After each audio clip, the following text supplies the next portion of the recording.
Hello guys, welcome back to वेदू और smart learning. और मैं सूरज कुमार आपका फिर से सोशल साइंस टर्म 2 सीबीएसई का टॉपिक लेकर आया हूं। मैंने फर्स्ट टॉपिक में आपको क्या बतलाया था कि नेशनलिज्म इन इंडिया में क्या क्या टॉपिक थे जिससे नेशनलिज्म इंडिया में पनपना शुरू हुआ था, ग्रो करना शुरू हुआ था।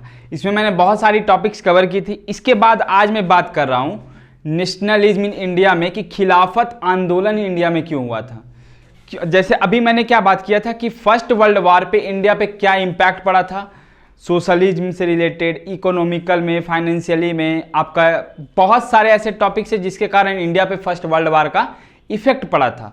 आज मैं बात कर रहा हूँ कि इंडिया में खिलाफत आंदोलन क्यों आया था, क्यों खिलाफत आंदोलन इंडिया में इतना ज़्यादा नाम लिया गया था। तो देखो, सबसे पहले मैं यदि बात करूँ खिलाफत मूवमेंट की, तो देखो हुआ क्या था ना कि जब फर्स्ट वर्ल्ड वार ख़त्म हुआ था तो इसमें मैंने बताया था क्या कि दो कंट्रीज थे, एक आपके अलाइड पावर थे और एक आपके सेंट्रल पावर्स थे।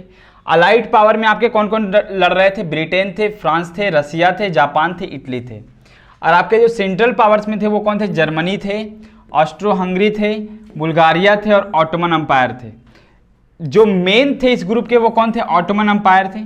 ठीक है, तो अब क्या था कि सेंट्रल पावर्स का बहुत बुरी तरीके से हार हुआ था फर्स्ट वर्ल्ड वॉर में, जिसकी वजह से जो ऑटोमन अम्पायर था ना, जिसको मैंने नाम दिया था कि इसको टर्की भी बोला जाता था। ठीक है, टर्की, जिसकी राजधानी क्या थी? कैपिटल अंकारा थी।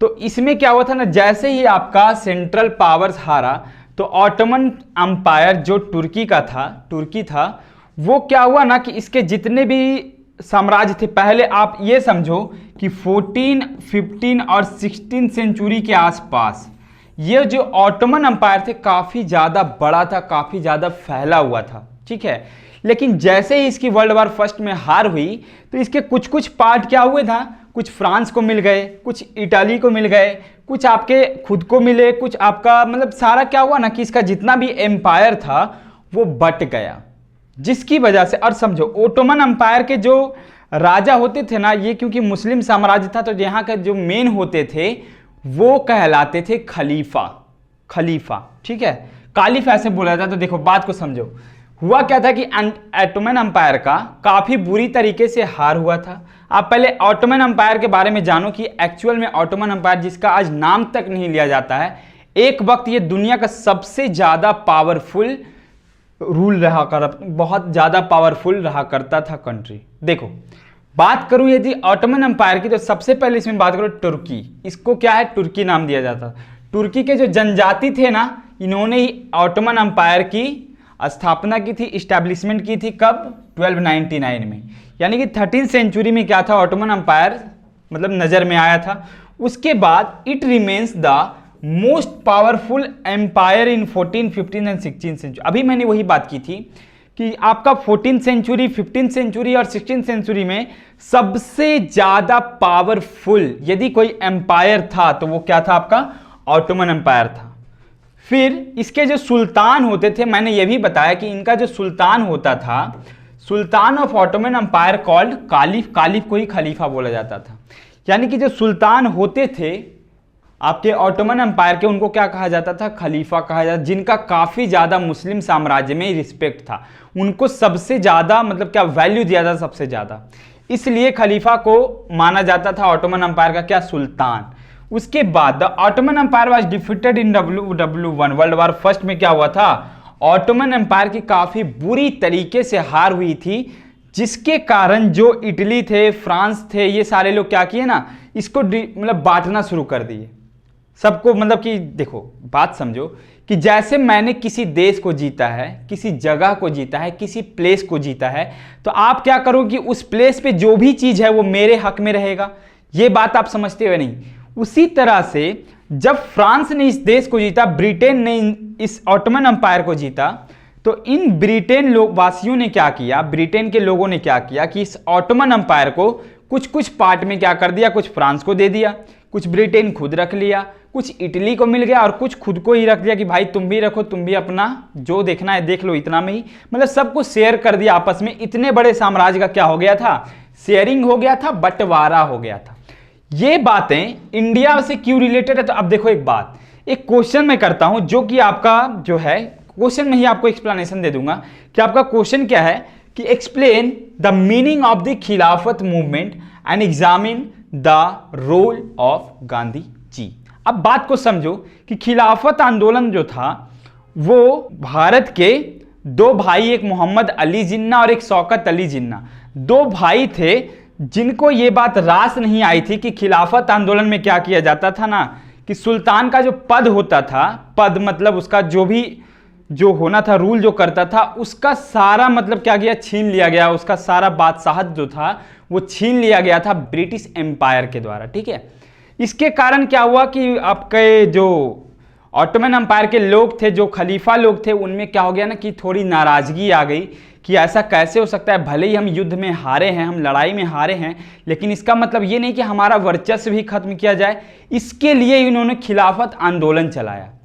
अब समझो कि इसका इंडिया में क्या था कि जैसे देखो क्वेश्चन आपका यही पूछेगा कि explain the meaning of the Khilafat movement, यानी खिलाफत मूवमेंट का एक्चुअल मीनिंग क्या है, क्यों इसका मतलब इतना ज़्यादा ये मार्केट में आया था, क्यों इसका ज़्यादा चर्चा होने लगा था उस ड्यूरिंग 20th सेंचुरी में। तो बात को समझो कि द ऑटोमन टर्की, जिसको क्या बोलते थे, टर्की को ही तो ऑटोमन एम्पायर बोला जाता था ना, तो the Ottoman was badly defeated in the first world war. ये तो आपको पता है कि अभी मैंने बताया कि फर्स्ट वर्ल्ड वार में जो ऑटोमन एम्पायर था उसका काफ़ी बुरी तरीके से हार हुई थी, जिसकी वजह से and this whole empire are divided among many parts.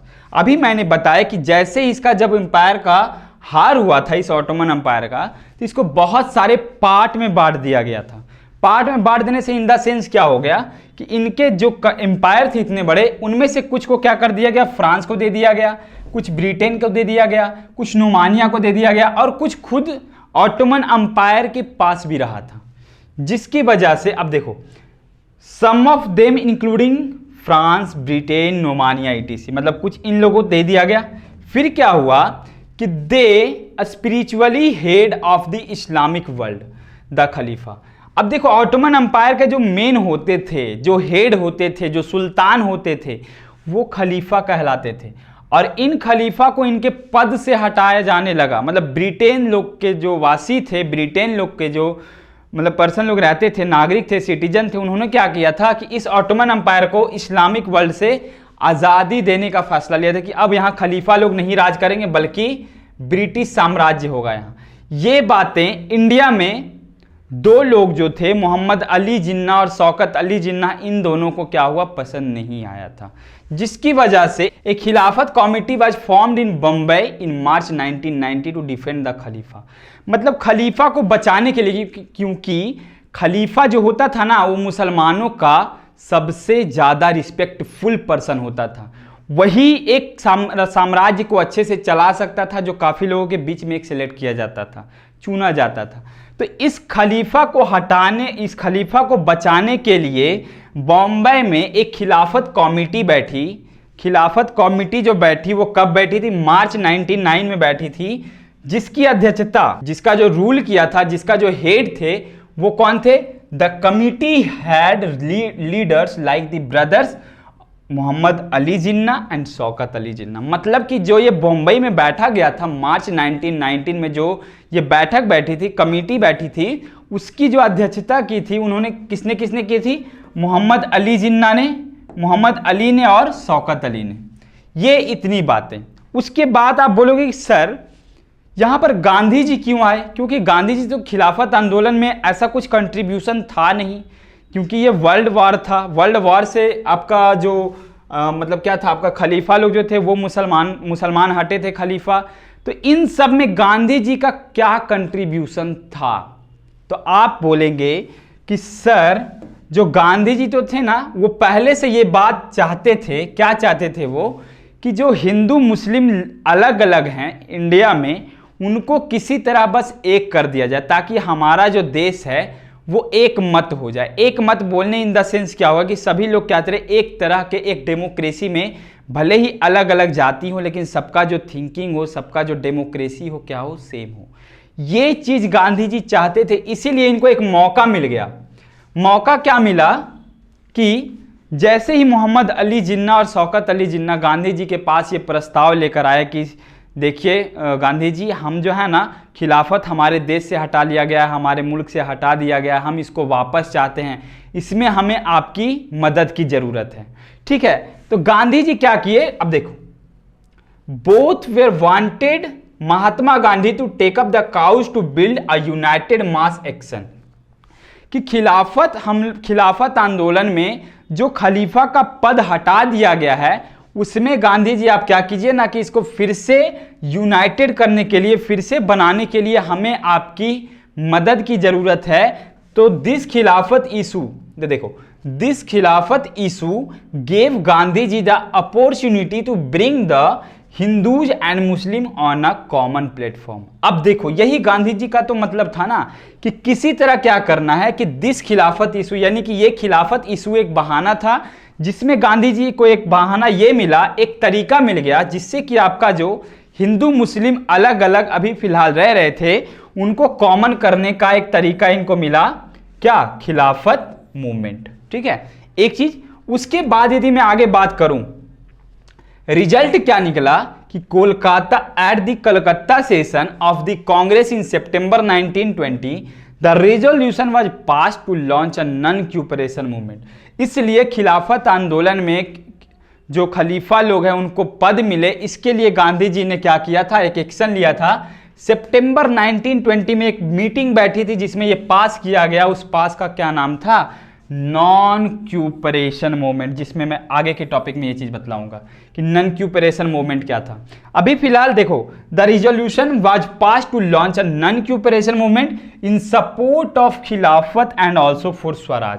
मतलब गांधी जी का दो दिमाग से ये चल रहे थे। एक तरफ से इनका हिंदू और मुस्लिम का एकता भी इनके लिए बेहतर हो जाएगा, और दूसरी चीज जो हमारा आज़ादी की लड़ाई है उसको भी क्या, एक धार मिलेगा, क्योंकि हिंदू मुस्लिम जब एक होंगे, और ब्रिटेन के खिलाफ तो हो ही गए थे क्योंकि इनके खलीफा लोग को हटाया जा रहा था, इनके देश को बांटा जा रहा था, तो रोष तो इन लोगों में भी था ना।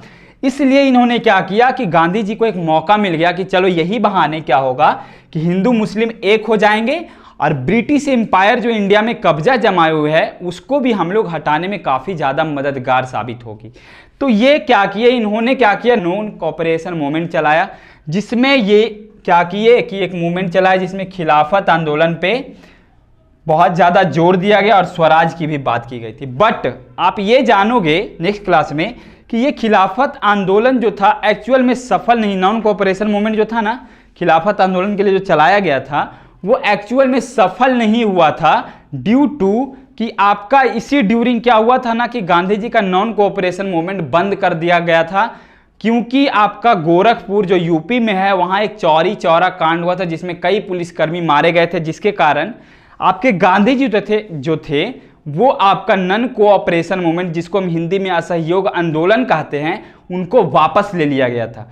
जिस वजह से ये जो खिलाफत आंदोलन है, भले ही चला था, लंबा चला था, खिलाफत आपका 1924 तक चला था, इसके बारे में मैं आगे बात करूंगा। बट फिलहाल ये जो क्वेश्चन है आपका कि आपको एक्सप्लेन करना है कि मीनिंग ऑफ खिलाफत आंदोलन क्या है, खिलाफत मूवमेंट का क्या है, और इसमें गांधी जी का क्या कंट्रीब्यूशन था ये भी जानना है। तो देखो इतनी बातें आपको समझ में आई होगी, होप सो। तो आपको मैंने अभी ये बताया कि आपका जो अलाइड पावर था और सेंट्रल पावर था उसमें जो जीत हुई थी आपकी अलाइड पावर्स की हुई थी। अब ये अलाइड पावर जैसे ही जीता तो अब कब्जा जमाना शुरू किया कि चलो भाई सबसे इसमें जो सबसे ज्यादा जो ताकतवर था ना ऑटोमन अंपायर, चलो इसी को पहले कब्जा किया जाए। तो इन्होंने ऑटोमन अंपायर को क्या किया, बांटना शुरू कर दिया। बांटना शुरू करने के ड्यूरिंग में क्या हुआ कि ऑटोमन अंपायर काफ़ी सारे देश को मिल गए, कुछ पार्ट उसके फ्रांस को मिल गए, कुछ इटली को मिल गए, कुछ रोमानिया को मिल गए, कुछ खुद को ही रख दिया ताकि ये नहीं लगे कि भाई तुम भी एक नाम लेके रह सकते हो। बट वो हार चुका था, एक हारा हुआ खिलाड़ी था वो, ठीक है। तो अब क्या हो गया, आगे क्या हुआ कि आपका ऑटोमन अंपायर जब हारा तो उसके लिए अब जो उसका खलीफा लोग जो थे उसको क्या कर दिया, हटाना शुरू कर दिया कि अब यहाँ पे ब्रिटिश अंपायर होगा, यहाँ पे कोई खलीफा नहीं रहेगा, कोई मुस्लिम नहीं रहने वाला है। तो ये चीज़ें जब ज़्यादा जोर पकड़ने लगी तो क्या हुआ, मोहम्मद अली जिन्ना और शौकत अली जिन्ना, जिनको हम बंधु के नाम से भी जानते हैं, इन्होंने क्या किया कि गांधी जी के पास गए, अपना प्रस्ताव रखा कि गांधी जी देखिए ऐसा ऐसा बात है कि ब्रिटिश ने हमसे सब कुछ छीन लिया है, आप प्लीज़ इसमें हेल्प करें। तो ये गांधी जी के लिए एक प्रयास था कि चलो यही बहाने यदि मुसलमान लोग मेरे पास आ रहे हैं मदद मांगने, तो यही बहाने क्या होगा ना कि हम भारत की आज़ादी में भी इस चीज़ को अप्लाई कर सकते, इस्तेमाल कर सकते हैं। यही वजह था कि गांधी जी ने क्या किया था, हिंदू मुस्लिम एकता पर जोर दिया था। और the committee had leaders like the brother Mohammad Ali and Shaukat Ali, मतलब कि इनका जो लीडर थे वो कौन थे खिलाफत आंदोलन के, वो मोहम्मद अली जिन्ना और शौकत अली जिन्ना। इन्होंने इस बात को रखा था कमिटी में। उस कमिटी का क्या नाम था आपका, कलकत्ता सेशन में रखा गया था सितंबर 1920 में, ठीक है।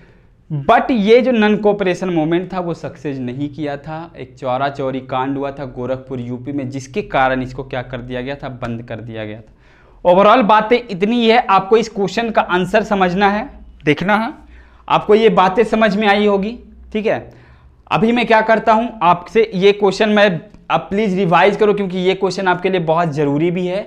आगे जब मैं आऊँगा तो आपको नॉन कोऑपरेशन मूवमेंट जिसको गांधी जी ने चलाया था 1920 में, उसके क्या बेनिफिट्स हुए, क्यों ये बंद हुआ, कैसे इसका असर हुआ, इंडिया पे क्या इसका इम्पैक्ट पड़ा, क्योंकि इंडिया का ये फर्स्ट आंदोलन था जो काफ़ी ज़्यादा इम्पैक्टफुल रहा अंग्रेजों के खिलाफ। खिलाफत आंदोलन भी समझ सकते हो, या फिर स्वराज के लिए जो पहला कदम उठाया गया था वो आपका असहयोग आंदोलन, नॉन कोऑपरेशन मूवमेंट ही था।